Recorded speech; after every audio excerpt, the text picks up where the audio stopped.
apérosciences sur le thème de la confiance numérique et de la sécurité numérique.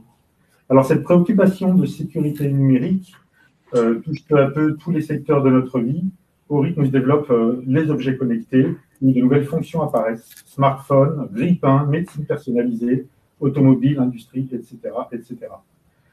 Nous invitons ce soir Assia Tria, qui est ingénieure de recherche au CEA, responsable scientifique du laboratoire de sécurité des systèmes embarqués et des composants électroniques. Bonsoir Assia. Bonsoir.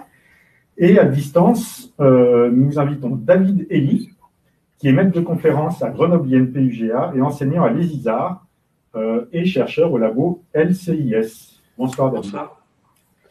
Voilà. Alors, nos invités collaborent au programme de confiance numérique de l'IRT Nanoelec et votre travail consiste à concevoir et à étudier des composants, des systèmes, des protocoles qui garantissent la meilleure sécurité possible. Ici, on parle de sécurité vis-à-vis de possibles intrusions, détournements, vols de données, etc. Aussi de fiabilité des systèmes numériques. Alors, on a le sentiment, d'une part, que le risque croît exponentiellement avec ces nouveaux développements qui font un usage intensif de calcul, de stockage et d'échange de données entre systèmes, via les réseaux, etc. D'autre part, que la vulnérabilité est inhérente à ces systèmes. Alors, confiance et sciences numériques peuvent-elles faire bon ménage? C'est la question à laquelle on va essayer de répondre ce soir. Assia et David, je me tourne vers vous pour essayer de répondre déjà à cette question. Qu'est-ce que la confiance numérique, au juste? La confiance numérique, si on regarde en termes de ce qu'on appelle nous un tiers de confiance, c'est quelqu'un en fait sur lequel on va s'appuyer, qui va nous permettre de garantir certaines propriétés, notamment la propriété de confidentialité, c'est-à-dire que les données en fait que je vais échanger, elles ne seront échangeables qu'entre deux personnes de confiance. Qu'on a des propriétés d'intégrité, c'est-à-dire que si la donnée part d'un point A à un point B, elle n'aura pas été modifiée. Qu'on a des propriétés d'authentification, c'est-à-dire que si je communique avec quelqu'un, je dois avoir la garantie que la personne avec laquelle je communique, c'est la bonne personne. Et des propriétés de non-répudiation, c'est-à-dire que si je signe un document, je ne peux plus renier le fait que c'est moi qui ai apposé ma signature. Et donc tout ça, en fait, ça doit être garanti soit par un système, soit par une personne, qu'on appelle un tiers de confiance, soit par essentiellement un système ou une personne. David Elie, cette définition vous convient? Vous avez des choses à... Oui, je suis complètement d'accord avec Assia. Et c'est vrai que si on transpose ça à des exemples plus embarqués, par exemple, si on peut penser à un véhicule autonome ou voilà, des choses qui sont un peu dans l'air du temps, c'est s'assurer que justement ce véhicule autonome va se comporter exactement comme il a été spécifié, d'une part, donc ça on va garantir son intégrité. Et quand on parle d'authenticité, c'est aussi s'assurer que si quelqu'un peut en prendre le contrôle, ce contrôle est authentifié et que la personne qui en prendra le contrôle aura le droit de le faire. Et ensuite, d'effectuer des opérations qui elles-mêmes sont autorisées. Merci. Alors, je précise tout de suite que cette apéroscience, c'est une discussion entre vous et nous, et puis avec les personnes qui sont connectées ce soir. Et je m'adresse à ces personnes qui sont connectées sur cette plateforme Act and Match et qui leur permet de poser des questions. Il vous suffit de cliquer sur le petit bouton avec un point d'interrogation en bas à droite de votre écran. Nous allons prendre les questions et puis les poser à nos invités au fur et à mesure qu'elles arrivent. Voilà, en attendant vos questions, moi j'en ai quelques-unes. Évidemment, on parle souvent donc, de cybersécurité, qui est l'autre versant on va dire, de la sécurité, de la confiance numérique. Quelles sont les menaces aujourd'hui qui pèsent sur ces systèmes numériques?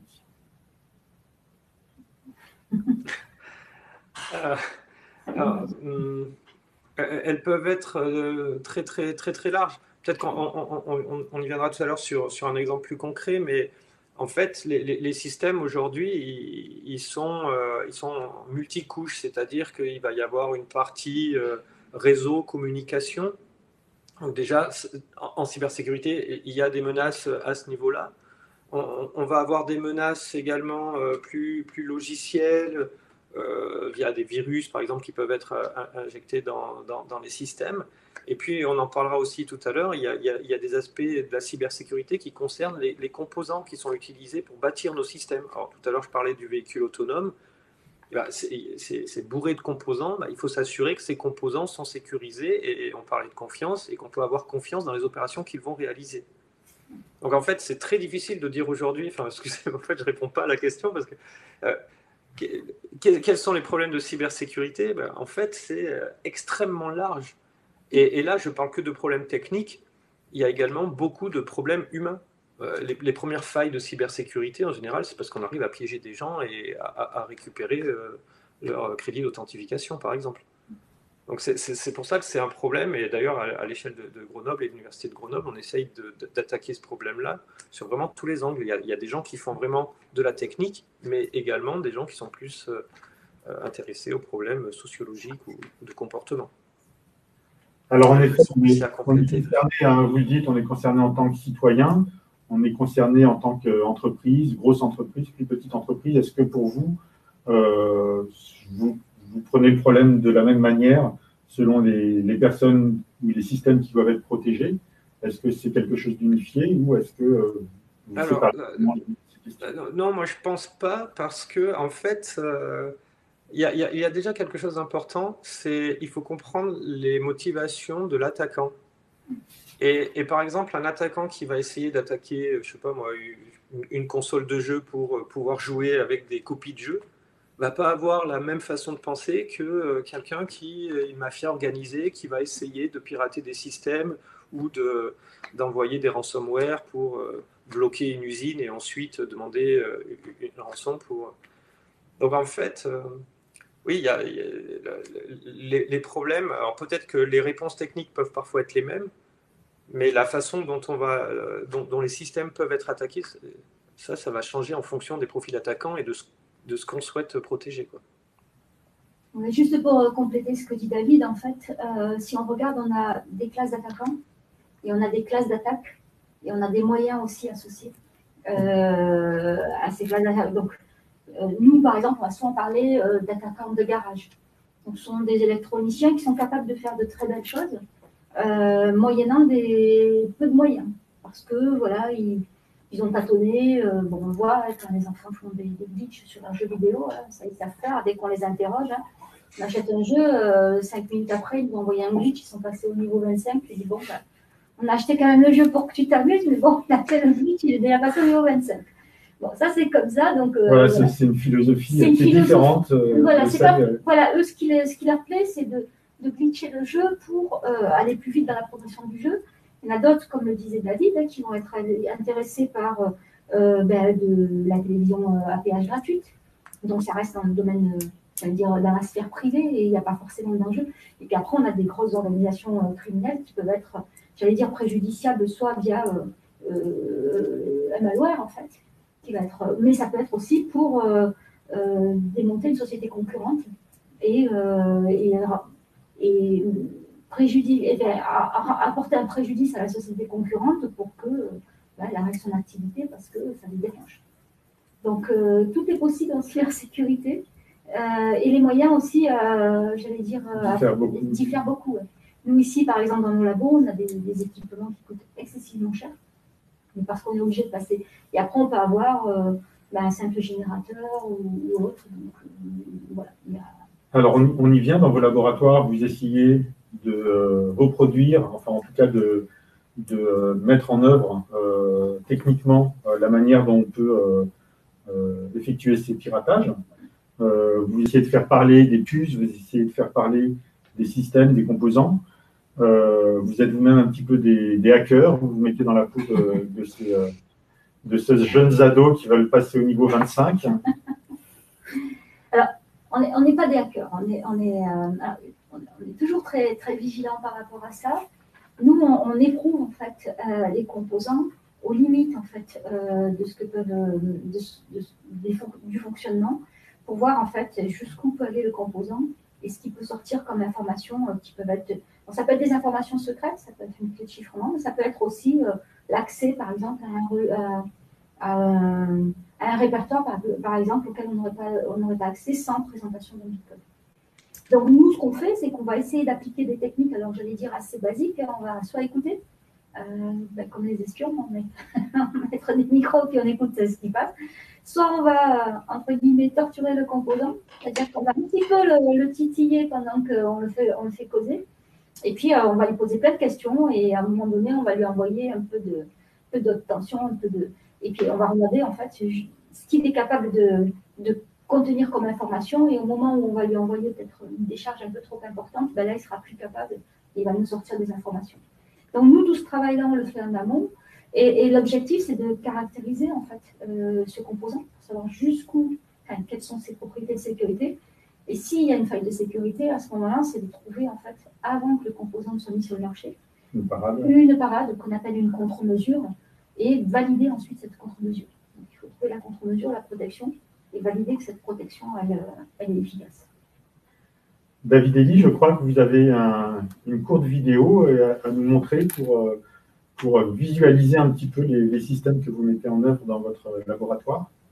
Oui, donc on a Amir Pacha, qui est un postdoctorant au laboratoire, qui nous a fait une petite vidéo pour rapidement présenter 2 bancs d'attaque qui illustrent parfaitement ce que vient de présenter Asia. Allons-y.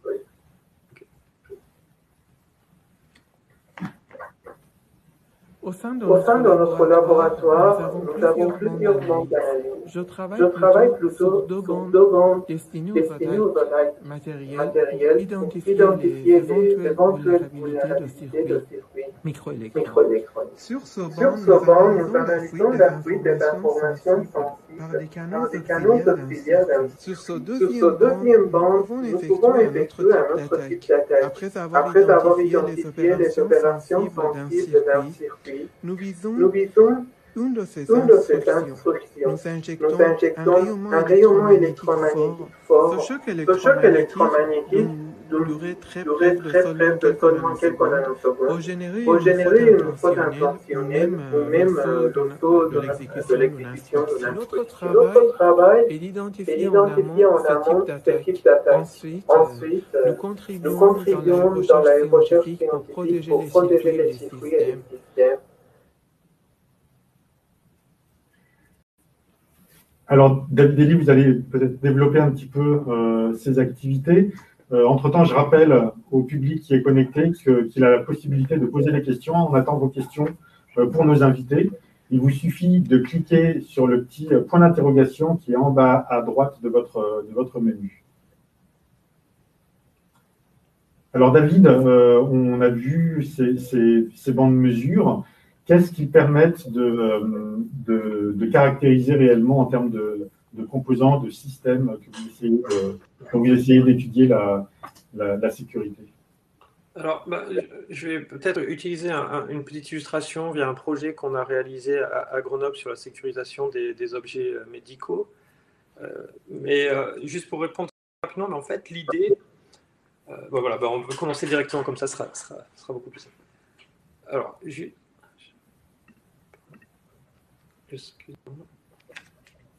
donc, ce projet, un projet européen a été mené à Grenoble, qui était piloté par ST Microelectronics et qui impliquait différents acteurs. Ce projet concerne la sécurité des objets médicaux. Et donc, nous, on s'est particulièrement intéressé à quels étaient les problèmes de sécurité sur l'objet en lui-même. C'est-à-dire qu'un objet médical, ça peut être par exemple, là on a une pompe à nutrition, c'est un microcontrôleur. Et un microcontrôleur, c'est justement une puce. Et donc on s'est posé les questions de voir comment est-ce qu'on pouvait sécuriser ça dans le contexte des applications médicales. Donc je ne sais pas si on peut aller... J'ai la main pour changer les transparents ou pas? Sinon, on peut dire... On va les faire. Sinon, on peut vous les... c'est bon. Bon, pardon, excusez-moi.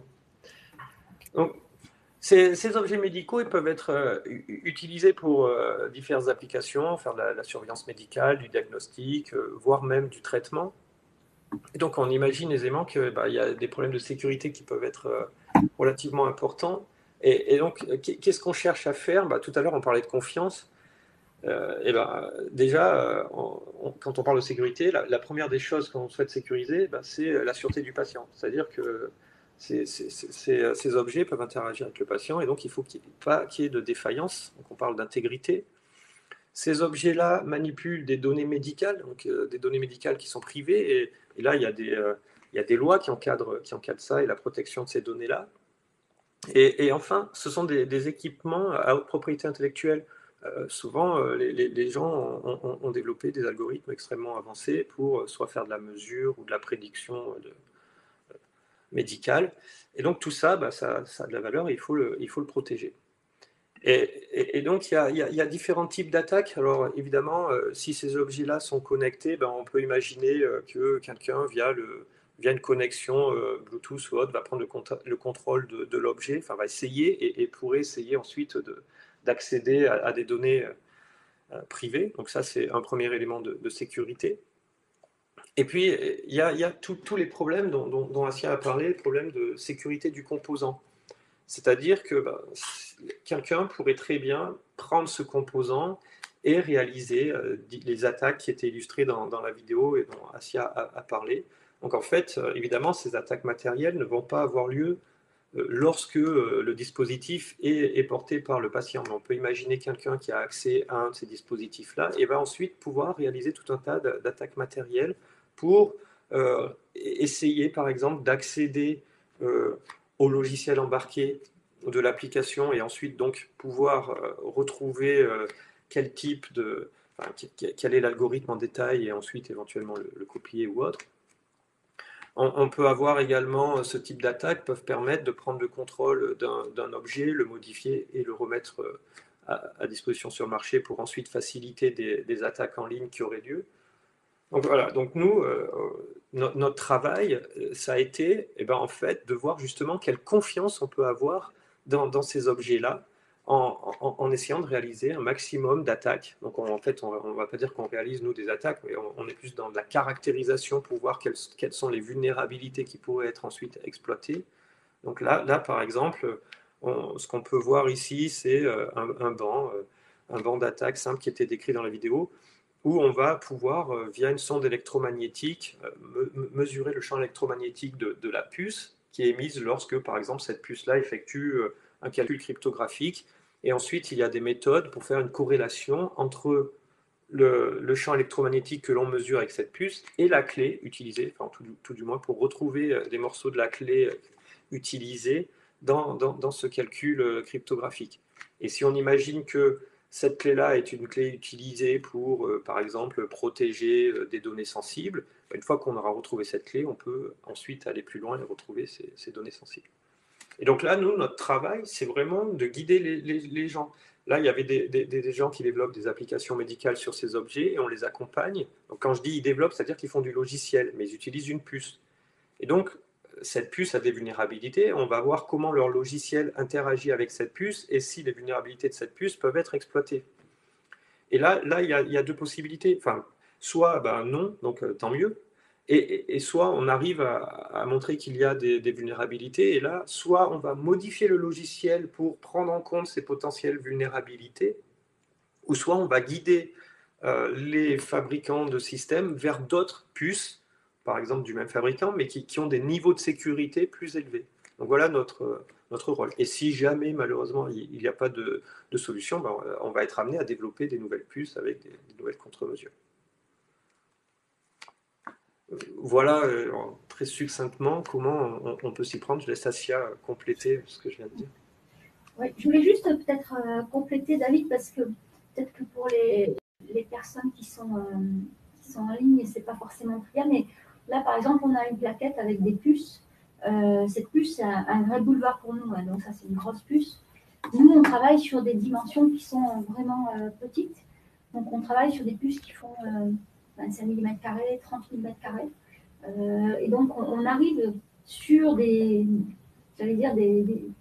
supports de quelques millimètres carrés à poser une sonde et à trouver ce type d'information. Donc, c'est assez, ça peut être assez impressionnant quand certains viennent dans nos labos visiter parce que les gens n'imaginent pas que sur 25 mm², on puisse trouver des clés secrètes, autant d'informations, qu'on puisse modifier des données.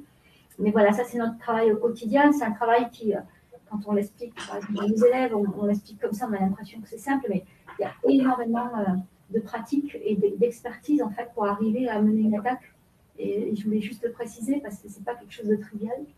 Il faut savoir où placer la sonde, il faut savoir où se trouvent les informations sensibles. Donc, il y a un travail assez long de fouille pour savoir finalement est-ce que c'est ça que je cherche, est-ce que ça correspond à quelque chose. Et une fois que je sais à peu près, comme le disait David, que je repère en fait des motifs, par exemple des tours de l'AES, de l'algorithme de cryptographie, une fois que j'ai repéré ces tours, je me dis ah, là, probablement qu'il y a l'exécution d'un calcul cryptographique, et donc s'il y a l'exécution d'un calcul, il y a probablement une clé qui est manipulée, et c'est là que je vais chercher, et c'est là que je vais me focaliser. Donc, il y a tout ce travail en amont de... Ça tombe bien que vous montriez les puces, parce qu'il y a une première question qui nous est arrivée, et qui demande justement si, au-delà de vous pencher, de vous attaquer sur des composants unitaires, est-ce que vous réalisez des attaques sur des produits finaux, sur des systèmes complets, hein, comme les systèmes médicaux qu'on a vu schématisés sur votre présentation? Je vais remercier Olivier, que je connais bien. Bonjour Olivier. Donc oui, on a un centre d'évaluation, le CESTI, un centre d'évaluation de la sécurité des technologies de l'information. Donc en France, en fait, il y a 3 CESTI qu'on appelle le CESTI hardware. Et dans la vocation de ces CESTI, en fait, de ces centres d'évaluation, c'est de travailler, d'évaluer la sécurité des produits commerciaux. Et donc ce sont ces centres-là qui font les évaluations sécuritaires, qui renvoient ensuite le rapport de certification à l'Agence nationale pour la sécurité de l'information, qui, à partir de ces résultats, va donner ce qu'on appelle un certificat ou pas, en fait, aux fabricants qui puissent mettre sur le marché son produit. S'il n'a pas ce certificat, le produit ne peut pas être commercialisé. Non. Alors après, de ce certificat, dans le rapport, on peut mettre en avant des vulnérabilités, par exemple, qu'on aurait trouvées lors de l'évaluation. Ensuite, le fabricant, il doit prendre en compte ces évaluations et mettre en place les actions nécessaires. Ces vulnérabilités, elles ne sont plus présentes au moment de la mise sur le marché. Et donc ça, heureusement, c'est un schéma à l'origine qui est français, qui devient maintenant européen, et qui fait que par ce biais de la certification, finalement, ça garantit à l'utilisateur, notamment d'une carte bancaire, les cartes bancaires qui sont mises sur le marché, elles sont certifiées et elles passent des niveaux de certification qui sont quand même qui sont très élevés, où on va titiller le composant dans tous les sens, donc on peut avoir la garantie qu'il y a quand même un niveau de sécurité, j'allais dire, suffisant. Pour une carte bancaire, on comprend bien qu'elle doit être certifiée d'un point de vue de la sécurité. Après, est-ce que ça concerne tous les objets? On a une question qui nous arrive. Est-ce que tous les objets connectés peuvent être attaqués? Et puis moi, je complète la question. Est-ce que tous les objets connectés doivent être certifiés pour être mis sur le marché? Je parlais de grille-pain tout à l'heure, un petit peu en plaisanterie, mais... C'est justement quelque chose qui est très intéressant, c'est qu'aujourd'hui, alors, pas tous les produits doivent être certifiés, on en est loin, mais en tout cas, on voit très bien arriver des nouvelles certifications sécuritaires pour des produits très variés, et avec des niveaux évidemment de sécurité qui seront différents. Mais tout à l'heure, en introduction, on a parlé du véhicule autonome. Dans l'automobile, on voit arriver des normes. Avant, on parlait plus de sûreté de fonctionnement dans l'automobile. Maintenant, les problématiques de cybersécurité arrivent. Et donc, il va y avoir des certifications. Sur les objets médicaux, c'est la même chose. Et en fait, petit à petit, on voit que tous les objets connectés vont être soumis à des certifications qui seront évidemment pas du même niveau. Et on a vu le problème, c'est qu'on parle d'objets connectés. Et donc, quand dans les objets connectés, on a justement des objets qui ne sont pas de confiance, parmi tous ceux qui sont connectés, ça pose des problèmes. Et donc, on est obligé d'aller vers des niveaux de sécurité, bien sûr adaptés, mais avec un niveau minimum. C'est-à-dire qu'un ensemble d'objets connectés sont vulnérables parce qu'ils sont connectés à un objet qui peut être plus vulnérable qu'eux, par exemple. Oui, parfois, en fait, on a vu des systèmes qu'on pensait être bien sécurisés et qui, par, on va dire, méconnaissance ou on a rajouté un système qui était connecté, qui nous semblait être complètement anodin, par exemple, je sais pas, une ampoule connectée ou autre, et hop, on insère une vulnérabilité dans le système. Donc ça, évidemment, ça peut être un problème. Après, pour répondre aussi à la question sur est-ce que tous les objets connectés peuvent être attaqués, Nous, là, pour l'instant, on a parlé de la sécurité d'un point de vue plutôt attaquant, mais il y a également ce qui s'appelle l'investigation numérique. Et donc, il y a en France et ailleurs, il y a des pôles scientifiques à la gendarmerie ou ailleurs, dont le métier, c'est faire de l'investigation numérique. Et donc, dans ce cas-là, il va y avoir également, alors le mot est mal choisi, on va peut-être pas parler d'attaque, mais en tout cas, on peut retrouver ces mécanismes-là pour aller retrouver des informations dans des objets connectés qui ont été utilisés par des gens qui sont sous le coup d'une enquête, par exemple. Donc, en fait, oui, tous les objets connectés peuvent être attaqués. Malheureusement, j'aurais tendance à répondre oui. Enfin, malheureusement, ça dépend dans quel cas, parce que parfois, on est bien content de pouvoir les attaquer. Mais il faut que cette connaissance de l'attaque soit maîtrisée par les bonnes personnes. Alors, juste pour compléter ce que disait David, donc au niveau européen, aujourd'hui, on a un schéma de certification européen, en tout cas pour tout ce qui va être mis sur le marché européen, avec une obligation de certifier les composants avec 3 niveaux. Un niveau basique, substantiel et high. Niveau basique, en fait, ça peut être un niveau d'auto-évaluation, c'est-à-dire qu'un fabricant, en fait, va devoir auto-évaluer son produit, garantir, en fait, qu'il a fait des tests de sécurité. Et ça va être obligatoire en Europe. Après, aux États-Unis, ailleurs, il n'y a pas forcément les mêmes règles. Donc, ce qui se fait aux États-Unis n'est pas pareil que ce qui se fait en France. En tout cas, en Europe, il y a quand même une homogénéisation au niveau de la certification et tout le monde s'entend sur ces 3 niveaux. Par exemple, un niveau high pour une carte bancaire, c'est quand même presque 2 ou 3 mois de test. Un niveau substantiel, ça va être 4-5 jours. En tout cas, ce qui est sûr en Europe, c'est qu'on aura au moins cette garantie qu'il y a un minimum de tests qui sont faits, garantie un minimum de sécurité. Et pour revenir sur la partie forensique, juste pour terminer, donc nous, au CEA, on est leader technique en fait, d'un projet européen qui s'appelle X-File, où en fait, notre expertise en sécurité, on l'utilise maintenant à des fins d'investigation numérique sur des téléphones mobiles pour pouvoir aller récupérer, par exemple, des données dans un téléphone mobile qui sont chiffrées et pour lesquelles, si on n'a pas une méthode, en fait, mise en place, on ne peut pas connaître le contenu, en fait, des informations qui sont dans la mémoire d'un téléphone. Donc, on essaie maintenant d'adapter nos techniques de sécurité pour l'investigation numérique et se dire que ces techniques-là vont pouvoir aider la police scientifique ou la gendarmerie dans le cadre d'une investigation légale pour savoir finalement quel est le contenu d'un annuaire quand le prévenu ne donne pas son PIN code. Il faut avoir des moyens pour aller investiguer soi-même. Ça, c'est parti de l'attaque de San Bernardino aux États-Unis où quand le FBI a récupéré l'iPhone 5C du terroriste, se sont adressés à Apple en disant donnez-nous en fait des moyens pour accéder au téléphone mobile et savoir quels sont les contenus des messages. Et Apple a refusé en disant non, nous ne faisons pas. Donc ils se sont appuyés sur une autre société israélienne qui a trouvé en fait les moyens d'accéder à ce PIN code et d'avoir accès aux données du téléphone mobile.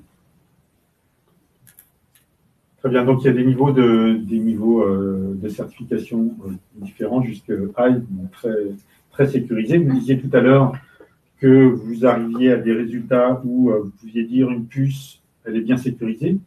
Après, le hacker, son imagination et sa compétence est infinie, illimitée.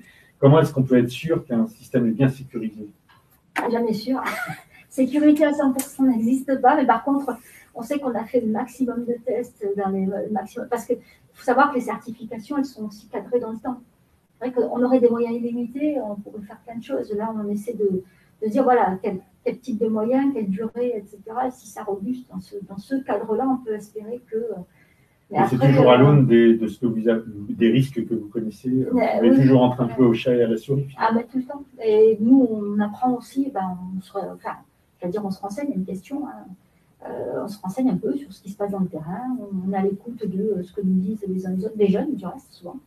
Et puis voilà, on apprend des choses, des fois qui sont très simples, on se dit, tiens, c'est vrai que... Mais ce n'est pas forcément des attaques, j'allais dire, qui reposent sur le hardware. Si je peux me permettre, il y a eu une attaque sur des porte-monnaies Ledger, là, il n'y a pas très longtemps, où en fait l'attaque elle était bien plus simple que d'aller attaquer la clé USB.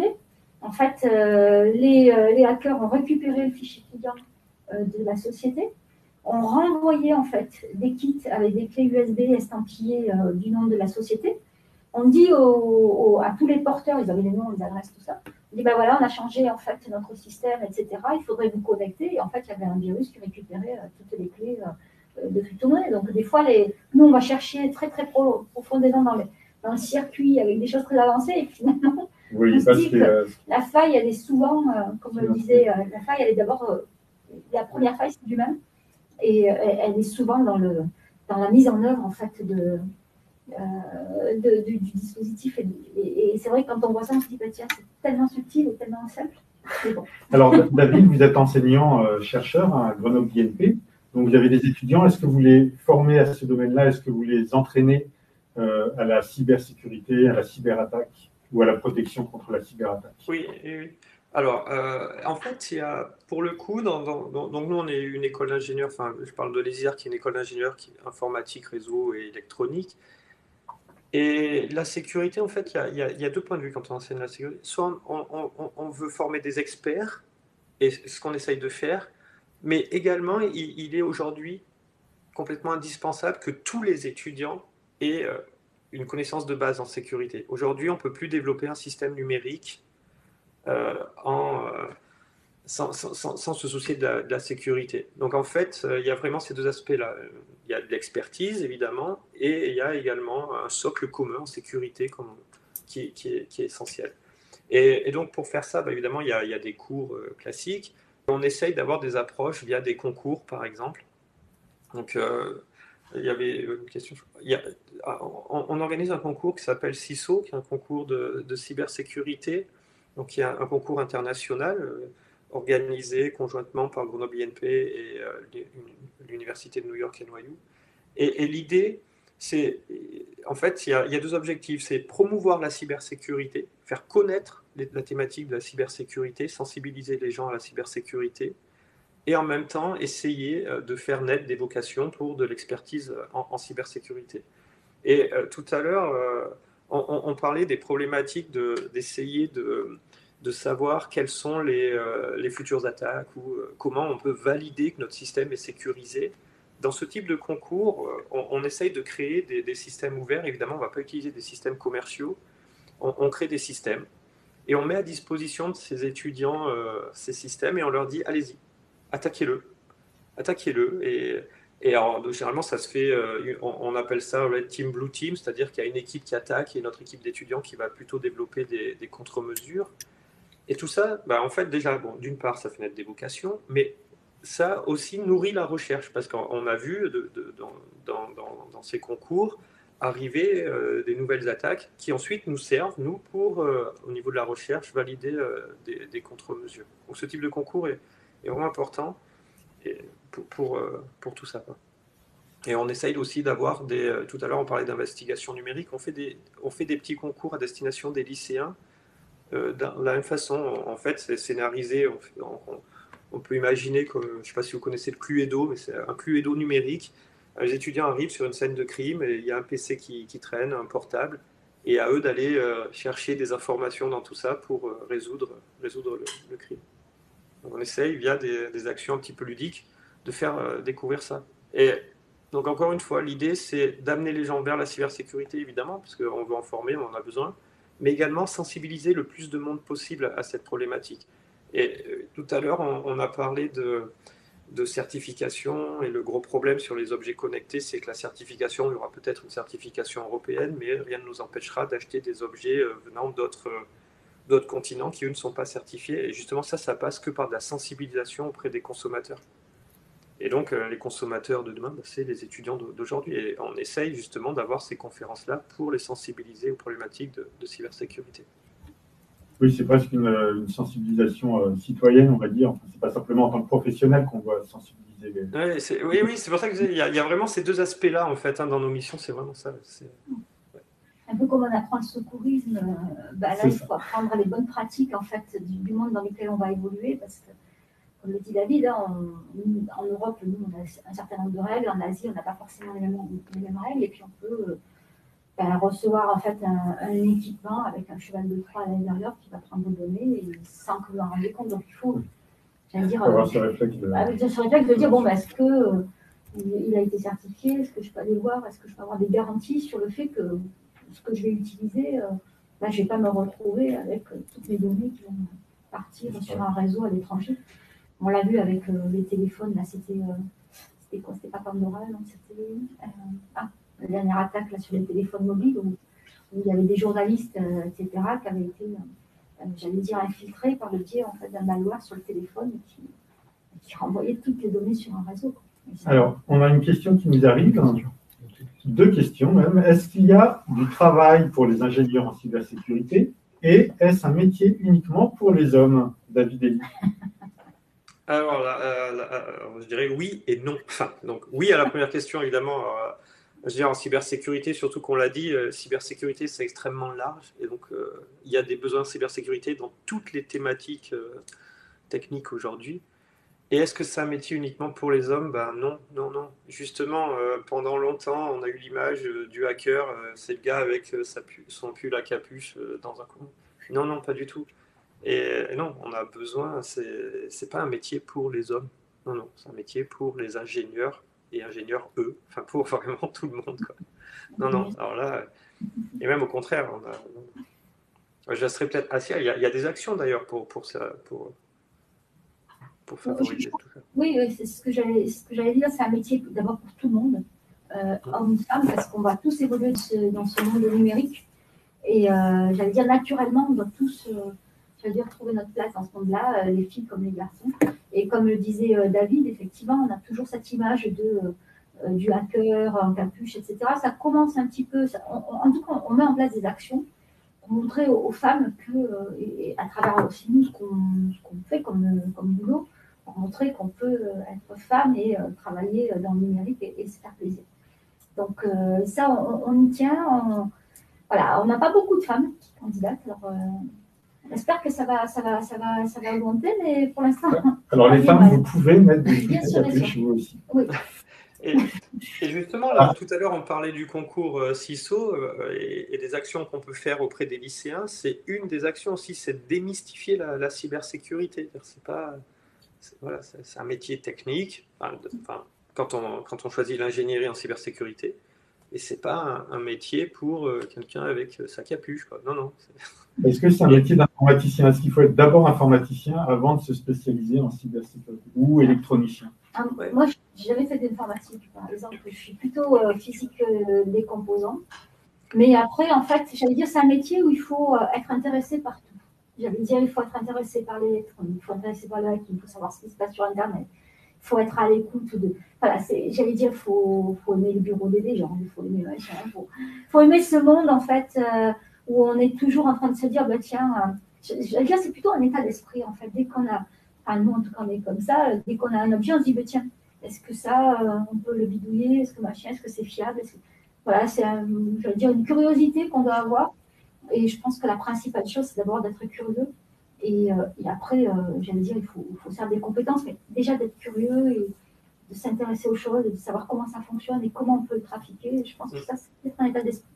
Alors, on est avec ou on n'est pas, je sais pas. On a des questions qui nous arrivent évidemment sur la fin. On a encore quelques minutes. Je vais vous demander d'y répondre de manière assez succincte. Je les lis. De plus en plus d'outils très performants d'analyse sont accessibles par le grand public. Je pense, alors la personne pense aux dérivés du SDR, Tempest, AirSpy, etc. Utilisez-vous des moyens d'analyse ou d'attaque d'un niveau plus important d'ordre étatique? Je vais répondre que c'est confidentiel. Ça, c'est succinct comme réponse. On utilise plein de choses. Et voilà, non, on ne peut pas... Okay. Alors, question suivante, est-ce que les pochettes magnétiques proposées pour protéger les cartes de paiement sont efficaces, par exemple, contre les extorsions, plus de paiements sans contact dans les transports en commun, etc. Les banques ont-elles prévu d'augmenter ce niveau de sécurité, de contact direct au quotidien? Alors, oui, ce sont des cages de Faraday, donc forcément, quand on a notre puce dans une pochette, oui, ça protège. Après, il y a d'autres solutions. Il y a des gens qui avaient proposé des solutions avec des boutons pressoirs ou des boutons sur lesquels on appuie et activer l'antenne au moment où on appuie au lieu de la laisser tout le temps active. Donc ça, il y a des solutions. Donc il y a d'autres solutions qui existent. Maintenant, les banques, j'allais dire, leur intérêt, c'est qu'il y ait des transactions. Bon, il y a de plus en plus de transactions, donc tout ce qui peut faciliter en fait, les transactions, les paiements, etc., ça va être privilégié, sachant qu'aujourd'hui… Mais il faut que ça soit un paiement volontaire, quand même. Oui, mais ce qu'on évalue, c'est la fraude au regard, en fait, du nombre de transactions. Et si la fraude est nulle, eh bien, on préférera plutôt rembourser les gens donc ça, que d'empêcher, parce que finalement, je ne sais pas sur le sans contact quel est le montant de la fraude, mais il n'est pas énorme, en fait. J'ai vu dans l'observatoire là récemment que finalement, la fraude sur le sans contact, elle n'est pas aussi importante que ce qu'on peut le penser. Donc, c'est un problème, en fait, de risque et puis de coût. Donc, on a vu des attaques qui étaient importantes. Il aurait fallu modifier tous les lecteurs, ce qui n'était pas possible. Donc, finalement, on préfère absorber la fraude parce que le coût du renouvellement est moins cher que d'absorber la fraude. Donc, c'est des problèmes plutôt de sous que de technique. Alors, est-ce qu'on peut prendre encore une question qui vient de moi cette fois-ci? Est-ce qu'on peut prendre le système à la source en concevant des systèmes safe by design, enfin intrinsèquement inattaquables ou en tout cas très sûrs? C'est pas grave, moi je connais. Oui, clairement, c'est l'approche qu'on préconise et je pense que c'est vers là qu'on tend. Alors la difficulté, c'est qu'il y a des systèmes qui existent et donc ces systèmes qui existent, il faut continuer à les sécuriser. On ne va pas tout révolutionner aujourd'hui. Par contre, tout à l'heure on parlait de la microélectronique, clairement on va de plus en plus vers la conception de la conception sécurisée, clairement. Et là, on aura ce qu'on appelle la security by design. Et il y a énormément de choses possibles, énormément. Il y a encore des challenges, mais évidemment, la sécurité, quand on la pense dès le début, c'est généralement nettement plus simple à intégrer. Et puis, il y a des opportunités. On a parlé aujourd'hui, on a parlé beaucoup d'attaques matérielles et du coup, il ne faudrait pas donner l'impression que finalement, le silicium est l'élément vulnérable des systèmes. En fait, il y a énormément d'opportunités aujourd'hui dans les nouvelles technologies avec lesquelles on peut faire des circuits intégrés qui vont nous aider à mieux gérer la sécurité, par exemple des clés secrètes, générer des clés, etc., avec des nouveaux matériaux qui eux-mêmes peuvent générer tout ça. Donc ils vont remplacer des mémoires, grosso modo, et donc ce sera beaucoup plus facile à sécuriser et on va pouvoir bâtir des nouveaux concepts de sécurité et faire de la security by design, justement, avec ces nouvelles technologies. Donc oui, il y a énormément d'opportunités et la tendance va vers la security by design. Pardon, sécurité par la conception, je sais pas. Excusez-moi pour l'anglicisme. Juste pour compléter ce que disait David, aujourd'hui, si on regarde la carte bancaire ou la puce qui est dans la carte bancaire, c'est l'objet aujourd'hui le plus sécurisé. Personne ne peut aller récupérer en fait, une code directement sur une carte bancaire, c'est impossible. Donc là, en termes de hardware, on est sur quelque chose qui est bien protégé. Simplement, souvent, la faille, elle va plutôt venir du protocole ou de la mise en œuvre en fait, autour du hardware, où là, il faut que la sécurité elle soit mise à chaque niveau, et ce n'est pas forcément tout le temps le cas. Donc, faire de la sécurité by design côté hardware, on pourrait.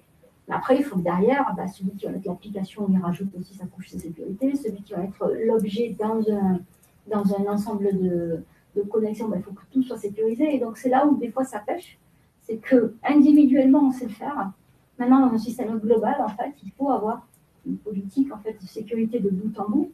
Et là, parfois, on a des intégrateurs qui vont passer, on a des banques, et en fait, tous ces gens, parce qu'ils des fois ne communiquent pas entre eux, ils n'ont pas forcément le même niveau d'expertise, il va y avoir des trous à un moment donné dans la raquette parce qu'il faudrait quelqu'un qui gère ça de bout en bout, et aujourd'hui, c'est pas comme ça que c'est fait.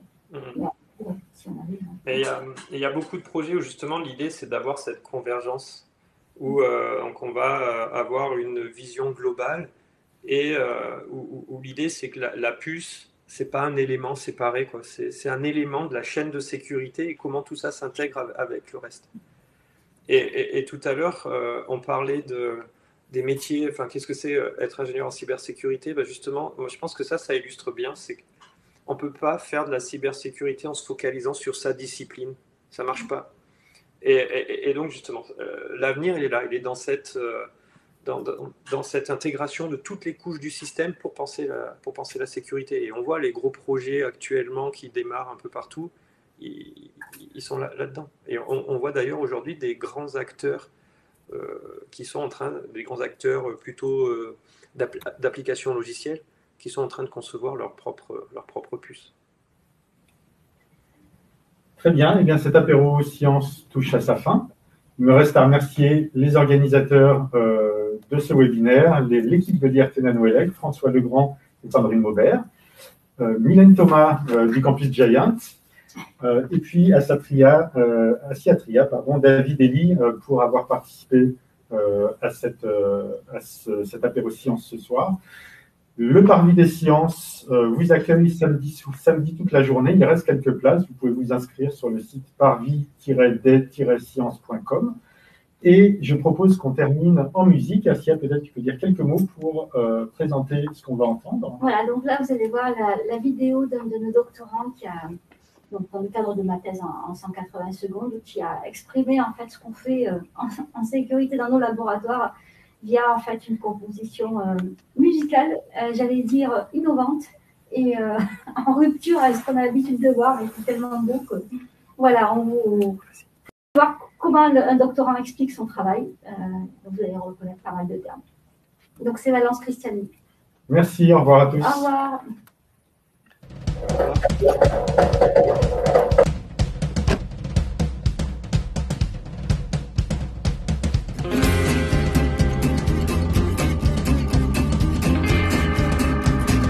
Bon, je vous explique. On m'a demandé de présenter mathématiques. Le problème c'est que personne comprend les mathématiques. Du coup je me suis dit bon, allez fuck la technique. On va balancer un beat et on va faire ça en musique. Moi dans la vie je suis stratégique. On croit que je suis gentil mais je suis maléfique. Je suis le Genghis Khan du champ magnétique. Je le prends, je le scanne et j'exploite les fuites. Un peu comme James Bond mais mon appareil, moi c'est juste une sonde et une 5 panel. Je fais peur à tout le monde, je suis comme Gargamel. Je suis le roi des ondes et du side channel. Ok. Tu veux savoir comment ça marche? Que je t'explique la démarche? Alors pose-toi, écoute-moi et concentre-toi. 1, 2, 3. Bon, à la base de tout, il y a l'information. On en aimerait tous une estimation. Le problème c'est quoi? C'est la dimension. Vous inquiétez pas, j'ai la solution. J'ai développé un outil magique qui permet de détecter toutes les fuites. Corrélation SNR, non mais tous ces gens vous mentent. Il n'y a qu'une seule bonne manière de faire du leakage assessment. Mutual information with no estimation. Un peu plus tactique, c'est la new generation. D'ailleurs je me suis fait clash par un mec d'avant. Faut pas qu'il le sache mais je réponds maintenant. Gros t'arrives en smoking et tu te crois important. T'es bloqué au Camins et tu codes en Fortran. Photo t'es has-been, là tu perds ton temps. Fais du deep learning, les chefs seront contents. Prends ta trace et ton secret, mets-les en input du réseau. Laisse tourner, prends-toi un café et la lasse te donne l'info.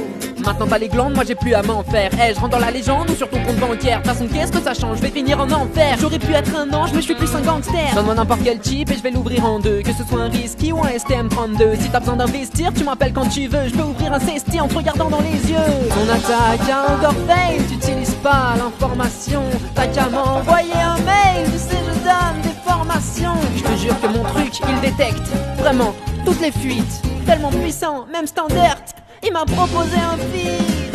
Voilà pourquoi dans la vie, il faut toujours y croire. Avant que je parte, mon ami, tu veux la morale de l'histoire. Je suis peut-être un arnaqueur, ou peut-être le plus grand des hackers. Je sais pas, mais tout ce que je sais, c'est que j'ai fait craquer ton cœur.